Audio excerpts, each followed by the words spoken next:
ছোট্ট বন্ধুরা কেমন আছো? আমার এই রূপকথার গল্পগুলো কেমন লাগছে তোমাদের?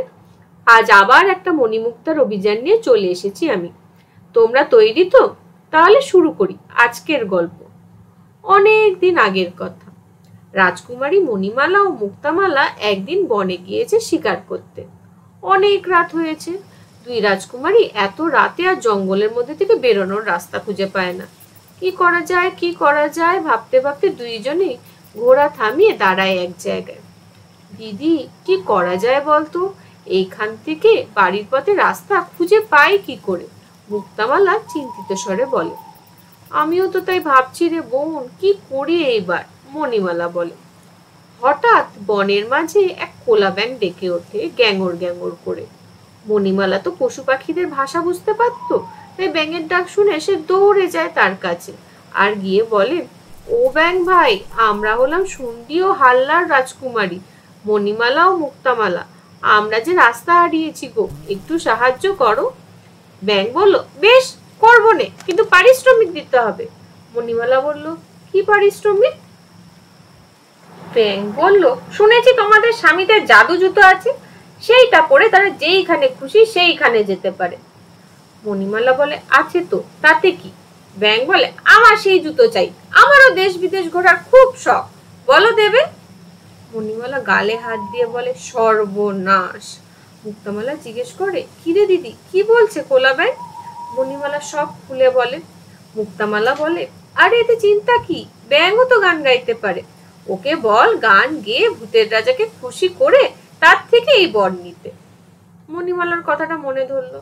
সে বলল, ব্যাঙ ভাই, তুমি আমাদের রাস্তা দেখিয়ে দাও, আমরা তোমাকে ভূতের রাজার জঙ্গলের খোঁজ দেব। তাকে গান গেয়ে খুশি করলে তুমি তার থেকে দেশ বিদেশ ঘোরার বর পেতে পারো, যেমন আমাদের স্বামীরা পেয়েছিল। এইবার বলো তুমি আমাদের সাহায্য করবে কিনা? ব্যাঙ অনেকক্ষণ ভেবে বলল, বেশ, চলো, আমি তোমাদের জঙ্গল থেকে বেরোনোর রাস্তা দেখিয়ে দিই। ব্যাঙ রাজকুমারীদের জঙ্গল থেকে বেরোনোর রাস্তা দেখিয়ে দিল। রাজকুমারীরা ব্যাঙকে ভূতের রাজার জঙ্গলের হদিশ দিল। ব্যাঙ তো সেইখানে গিয়ে সারাদিন ধরে গ্যাঙর গ্যাঙর করে গান গেয়ে গেল। ভূতের রাজা তো সেই গান শুনে খুব খুশি হলো। খুশি হয়ে সে ব্যাঙের সামনে নিজ মূর্তি ধরে আবির্ভাব হয়ে বলল, আমার গান শুনে আমি খুব খুশি, বলো কি বর চাই? ব্যাঙ বলল, আমি শুধু দেশ বিদেশ ঘুরে দেখতে চাই, আমি আর কিচ্ছু চাই না। ভূতের রাজা একটু চিন্তিত হয়ে বলল, কিন্তু মানুষ ছাড়া তো জাদু জুতো পরা যাবে না, কি করা যায় তাহলে? ভূতের রাজা ভাবতে বসলো। একটু ভেবে বলল, বেশ, আমি তোমায় দুটো পথ দিচ্ছি, প্রথমবারে তুমি মানুষ হবে। বলতে বলতেই ব্যাঙ এক সুন্দর কিশোরের রূপ ধারণ করলো। তার নিজের চেহারা দেখে সে নিজেই চমকে গেল। ভূতের রাজা এইবার দুটো নাগরাই জুতো সামনে এনে বলল, তোমার তো কোনো সঙ্গী নেই, তাই তালিমারা জুতো দিয়ে লাভ নেই বাপু, তুমি এই জুতো নাও। এই জুতো পরে লাফ মারলে যেইখানে যেতে চাও সেইখানে চলে যাবে। তবে হ্যাঁ, লাফানোর আগে যেই জায়গায় যেতে চাও তার নাম নিতে ভুলো না কিন্তু।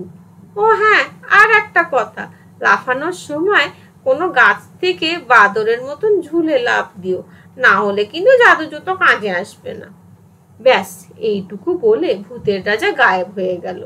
আর ব্যাঙ সেই দিন থেকে গাছে গাছে ঝুলে ঝুলে সব দেশ ঘুরে বেড়াতে লাগলো।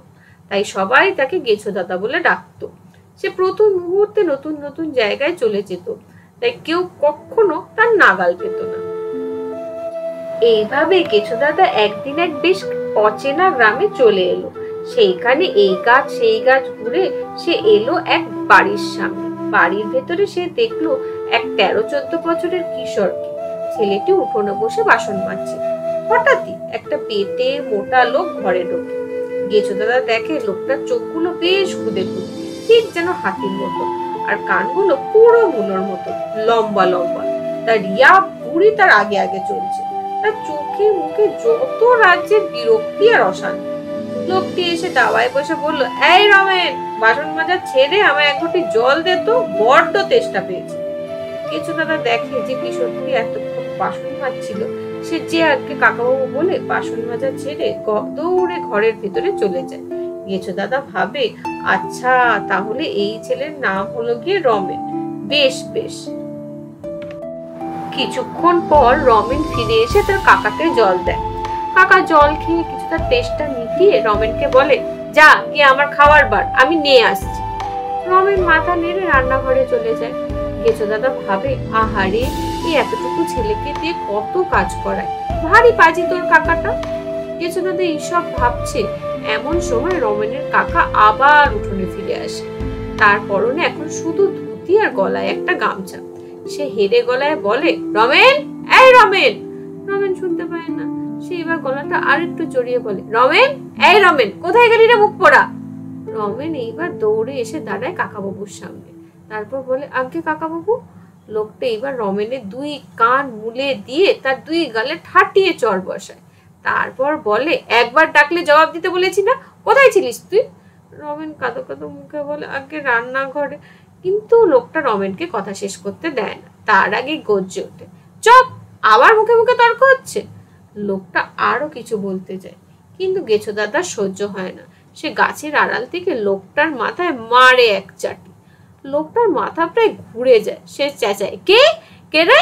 গেছো দাদা আবার আড়াল থেকে একটা চাটি মারে। এইবার লোকটা মাটিতে পড়ে গিয়ে চিল্লা, ওরে বাবা রে, কে মারছে রে আমায়, ভূত ভূত বলে সে প্রায় দৌড়ে বেরিয়ে যায়। রমেনও ভয় পেয়ে এদিক ওদিক তাকাতেই গেছো দাদাকে দেখে। গেছো দাদা রমেনকে দেখে একটা মিষ্টি হেসে হাত নাড়ে। রমেন ভয়ে ভয়ে জিজ্ঞেস করে, তুমি কে গো? গেছো দাদা গাছ থেকে নেমে বলে, ভয় নেই ভয় নেই, আমি তোমার কোনো ক্ষতি করব না। আমি দেশ বিদেশ ঘুরতে ঘুরতে এই দেশে এসে পড়েছি। তা তুমি কে গো? রমেন বলে, আমি রমেন, এই গায়েই থাকি।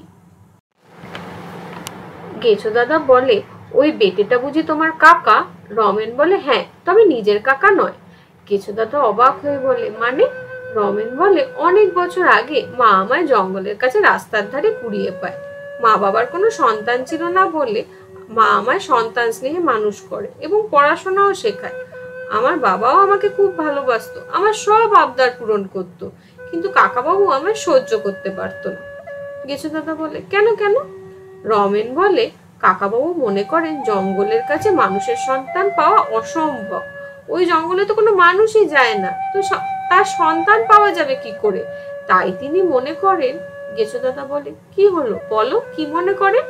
রমেন বলে, তিনি মনে করেন ওই জঙ্গলের ভিতরে যে ডাইনি থাকে আমি তারই সন্তান, আর আমাদের গ্রামের সবাইও তাই মনে করে। গেছো দাদা এইবার দাওয়ায় বসে বলে, কেন, এমন কেন মনে করে? রমেন বলে, 6 বছর আগে একবার কাকাবাবু আমাদের বাড়ি আসে। কাকাবাবুকে আমার একটুও পছন্দ হয় না, তাই আমি তার সঙ্গে কিছু দুষ্টুমি করি, যেমন খাবারে লঙ্কার গুঁড়ো মিশিয়ে দিই, বিছানার ছত্রিতে বিচুটি পাতা লাগিয়ে দিই। বেচারা হাত চুলকে চুলকে করে ঢোল হয়ে গেছিল। বলতে বলতে রমেন হেসে ফেলে। গেছো দাদা বলে, তারপর? মা বাবা আমাকে খুব বকেন। রমেন বলে, আমি এর আগেও অনেক দুষ্টুমি করেছি, আর তার জন্য বাবা মায়ের বকাও খেয়েছি, কখনো কিচ্ছু হয়নি। কিন্তু সেই রাতে মা বাবা দুজনেরই ধুম জ্বর আসে, আগুনে প্রায় গা পুড়ে যাচ্ছিল। কবিরাজ থেকে রাজবৈদ্য সবাই আসে, কেউই কিছু করতে পারে না। এইটুকু বলে রমেন একটু থামে, তারপর একটা দীর্ঘ নিঃশ্বাস ছেড়ে বলে, 2 দিনের জ্বরে মা বাবা দুজনেই একসঙ্গে চলে যায়। কাকাবাবু রটিয়ে দেয় আমি ডাইনির ছেলে বলেই আমার মা বাবা ওইভাবে মারা গেল। বলতে বলতে রমেন প্রায় কেঁদে ফেলে। গেছো দাদা এসে ওর পিঠে হাত বুলিয়ে বলে, কাঁদে না সোনা, কাঁদে না, লক্ষ্মী ছেলে আমার, কাঁদে না। কিন্তু গেছো দাদার স্নেহ আর আদর পেয়ে রমেন তাকে জড়িয়ে আরো জোরে জোরে কাঁদতে থাকে। বেচারা গেছো দাদা আর কি বা করে, তার গায়ে হাত পায়ে হাত বুলাতে থাকে। কিছুক্ষণ পর রমেন একটু শান্ত হয়ে চোখ মুছে আবার কথা বলতে থাকে। গ্রামের সালিশি সভা বসলো। মোড়ল বলল, আমারই দোষ, আমি নাকি মা বাবার মৃত্যুর জন্য দায়ী। কেউ আমার কোনো কথা বিশ্বাস করলো না, কেন জানি না। আমায় এত বছর দেখার পরও, জানার পরও কেউ আমার একটা কথাও মানলো না। নিদান হলো, যতদিন আমি গ্রামে থাকবো ততদিন আমায় কাকাবাবুর খিদমত খেটে যেতে হবে। আমি কোনো দিন এই গ্রাম ছেড়ে, কেন এই ঘর ছেড়েই বেরোতে পারবো না, আর একবার যদি বেরিয়ে যাই আর এই গ্রামে ঢুকতে পারবো না। কিছু দাদা আরো কিছু জিজ্ঞেস করতে যাবে, হঠাৎ রমেন বলে ওঠে, সর্বনাশ, মনে তো রান্না বসে এসেছিলাম, সব পুড়ে গেল। হায় হায়, আজ আমার কপালে খুব দুঃখ আছে। এই বলে সে ঘরের ভিতরে দৌড় মারে। কেশু দাদা গালে হাত দিয়ে দাঁড়িয়ে থাকে, ভাবে ছেলেটা বড্ড দুঃখী, আমার ওকে কিছু ভাবে সাহায্য করা দরকার। গেছো দাদা রমেনের ওখান থেকে বেরিয়ে চলে যায় জঙ্গলে। ওইদিকে রমেনের কাকা গেছো দাদার চাটা খেয়ে খুব রেগে যায়। তারপর যখন ফিরে এসে দেখে রমেন খাবার পুড়িয়ে দিয়েছে, তখন তার রাগ সপ্তমে উঠে যায়।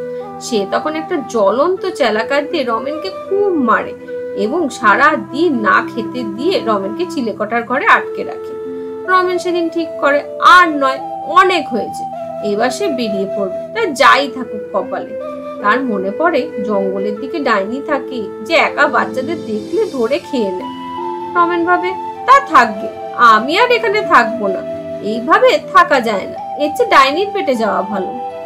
এই ভেবে রমেন রাতের অপেক্ষা করতে লাগে। ও জানতো কাকা তাকে রাতে খাবার বানানোর জন্য ঘর থেকে বার করবে। হলো তাই। রাতের বেলা কাকা এসে চিলেকোটার ঘর খুলে বলল, খুব তো ঢং করে কাদা হলো, এবার যা গিয়ে রাতের খাবার বানা। রমেন কিছু বলে না, রান্নাঘরে চলে যায়। তারপর কাকার খাওয়া হয়ে গেলে সে বাড়ির কাজ করতে করতে গভীর রাত হওয়ার অপেক্ষা করে। কাকা যাতে তাড়াতাড়ি ঘুমিয়ে পড়ে, তাই কাকা শুলে পড়ে খানিকটা জোর করেই তার গা হাত পা টিপে দেয়। কাকাও আরাম পেয়ে বাধা দেয় না। কাকা ঘুমিয়ে গেলে রমেন তার মাথার কাছ থেকে চাবি নিয়ে তার সিন্দুক খুলে কিছু টাকা বার করে নিয়ে আস্তে আস্তে পা টিপে বের হয়ে আসে সেই ঘর থেকে। তারপর প্রায় কোনো শব্দ না করে দরজা খুলে বেরিয়ে আসে বাড়ির থেকে। রাস্তায় পা পড়তেই সে দৌড় লাগায় জঙ্গলের দিকে, কোনো দিকে না তাকিয়ে। সে জানতো জঙ্গল পেরোলেই সে শহরের রাস্তায় গিয়ে পড়বে, আর একবার শহরে গিয়ে পড়লে সে কোনো একটা কাজ ঠিক পেয়ে যাবে।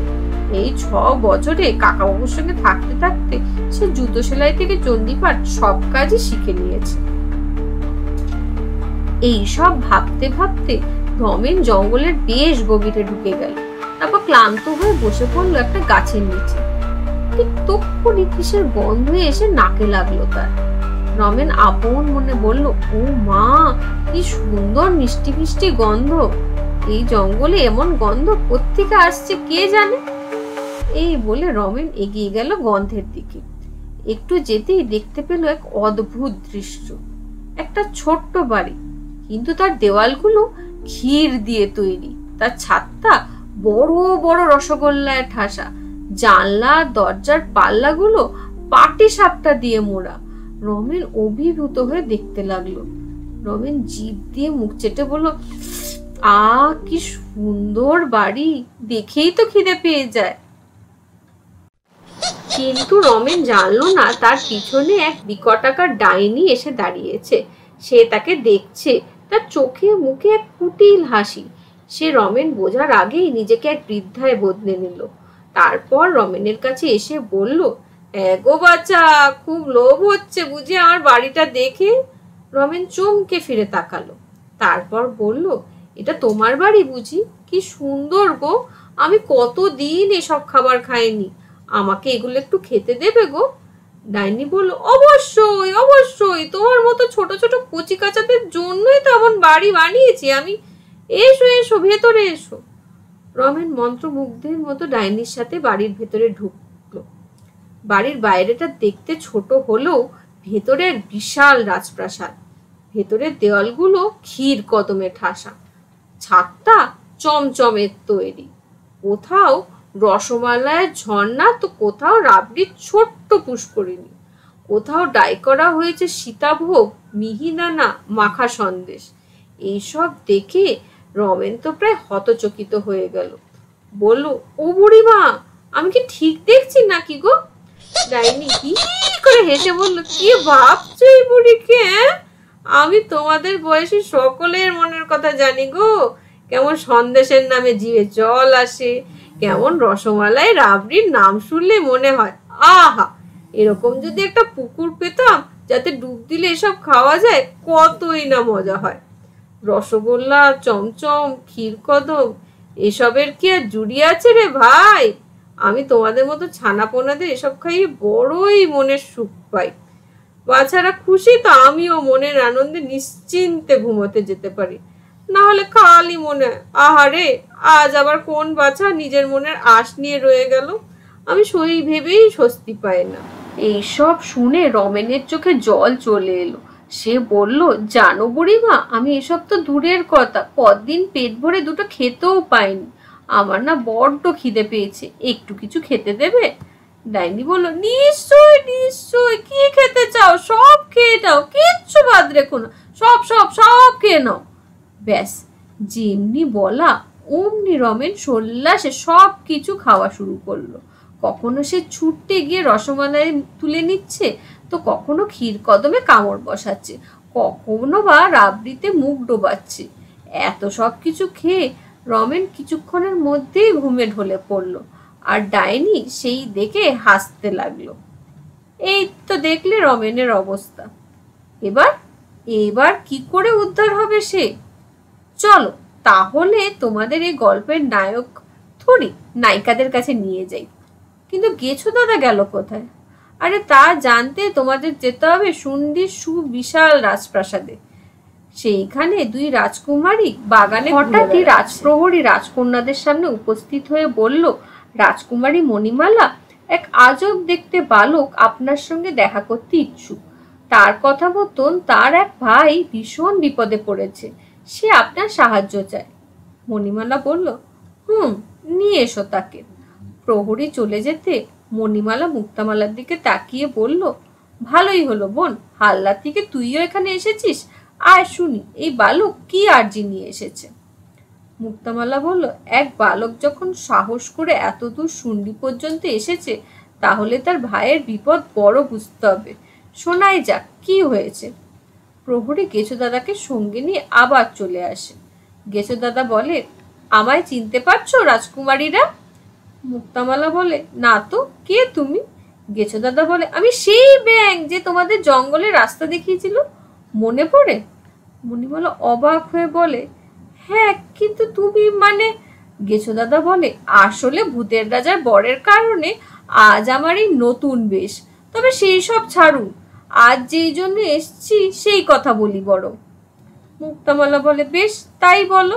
মণিমালা বলে, তার আগে বলো তোমার ভাই আছে? গেছো দাদা বলে, আগে রক্তের সম্পর্কে কেউ নয়, তবে ছেলেটাকে দেখে বড্ড মায়া লাগলো, আর তার খুব বিপদ। মুক্তামালা বলল, বিপদ? কেমন বিপদ? গেছো দাদা রাজকুমারীদের সব খুলে বলল।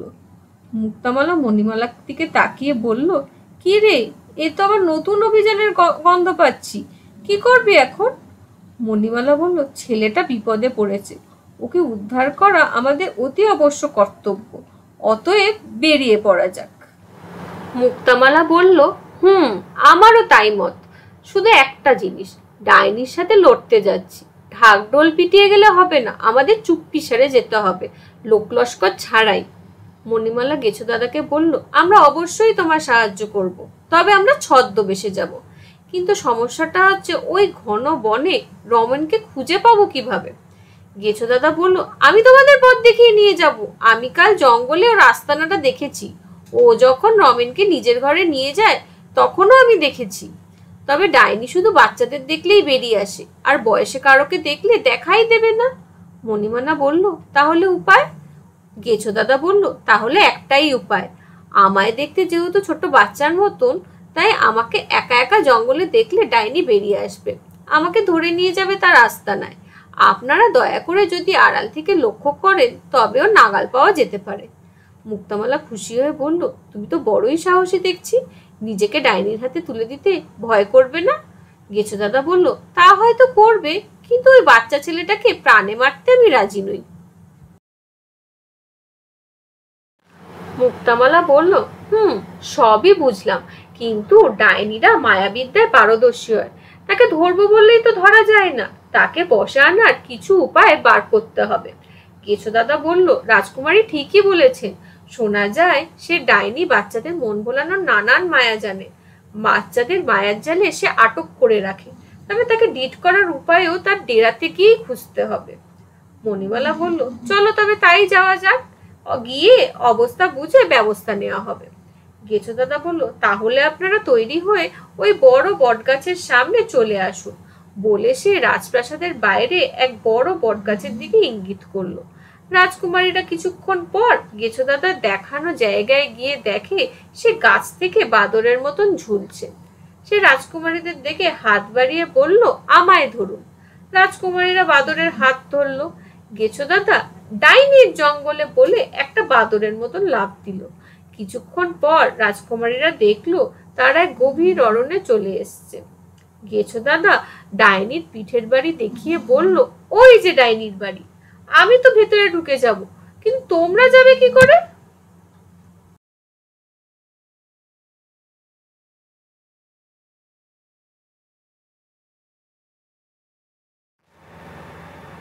ছোট্ট বন্ধুরা, কেমন লাগছে তোমাদের এই গল্প? জানতে চাও রমেনের কি হলো, ডাইনি বা ধরা পড়লো কিনা? সব জানতে পারবে আমাদের গল্পের দ্বিতীয় ভাগে। আমি খুব শিগগিরই নিয়ে চলে আসবো গল্পের দ্বিতীয় ও অন্তিম পর্ব। তোমরা ততক্ষণে এই চ্যানেলটা একটু লাইক, শেয়ার আর সাবস্ক্রাইব করে দাও। আজ তাহলে আসি, টাটা।